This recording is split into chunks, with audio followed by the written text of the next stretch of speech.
All right. What's up, everybody? My people in Manhattan, the Bronx, Queens, all in Staten Island, my home borough, Brooklyn.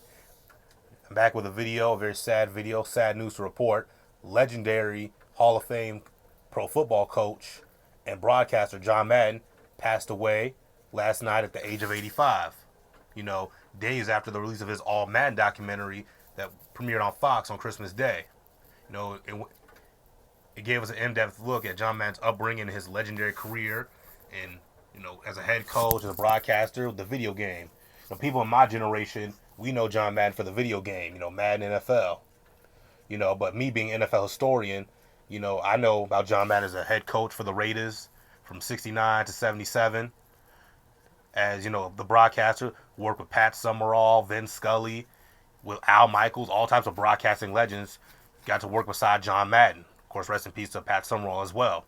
You know, John Madden, I don't think, and if you saw the All Madden documentary, the NFL isn't the same without John Madden.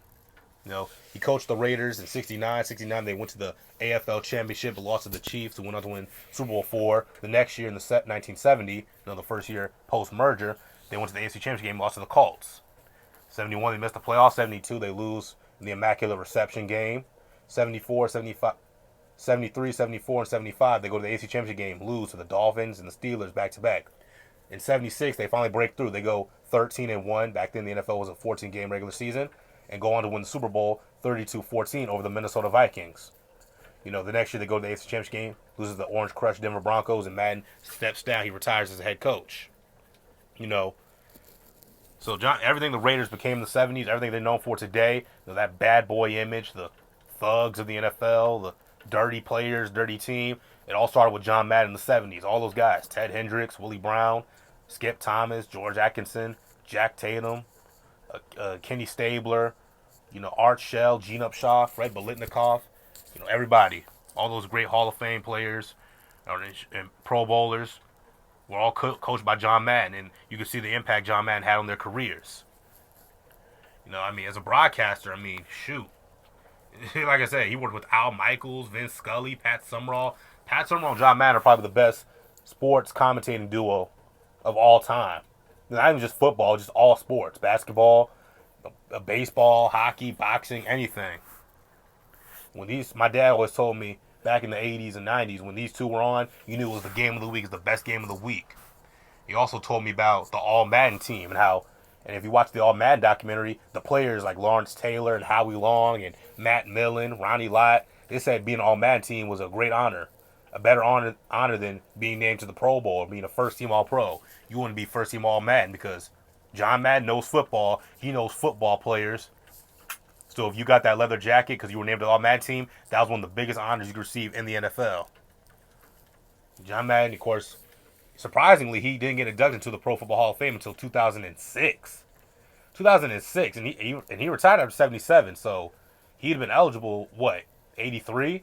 That'd have been his first year eligibility, set '84. So you're telling me it took this man 23, 22 years to get into the Pro Football Hall of Fame? All he's done? Are you kidding me? I'm glad he's in, but that's kind of shameful. I get he only won one Super Bowl, but still. That's the '76 Raiders. They're one of the greatest teams of all time, man. Just do your research on them. And John Madden is a certified legend, but I'm glad that All Madden documentary came out. The NFL, I know the NFL is heartbroken. The NFL world's heartbroken over this. Raider Nation. I saw a bunch of tweets by Vince Scully and a bunch of other people expressing their condolences to John Madden's family. And I do find it interesting that I believe 4 days after his documentary, he's all of a sudden removed. He passes away. Listen, if you're subscribed to my channel, you're subscribed to you probably watch Chronicles of Judah 144 and Quan 144. Salute to those brothers. So you know what I mean by say removed. I believe he was ritualistically removed. I know some of you will probably say, "Oh, but he was 85 and all that." Look, all that's good and well. I'm just saying, it's just rather interesting that 4 days, a couple days after his documentary, he passes away. Okay, that's all I'm gonna say. But here he is with Pat Summerall. Both these two are in heaven now. Rest in peace, John Madden. You were a legend and you will be missed. But if you like this video, click the like button, subscribe, comment down below, and R.I.P. Mr. Madden.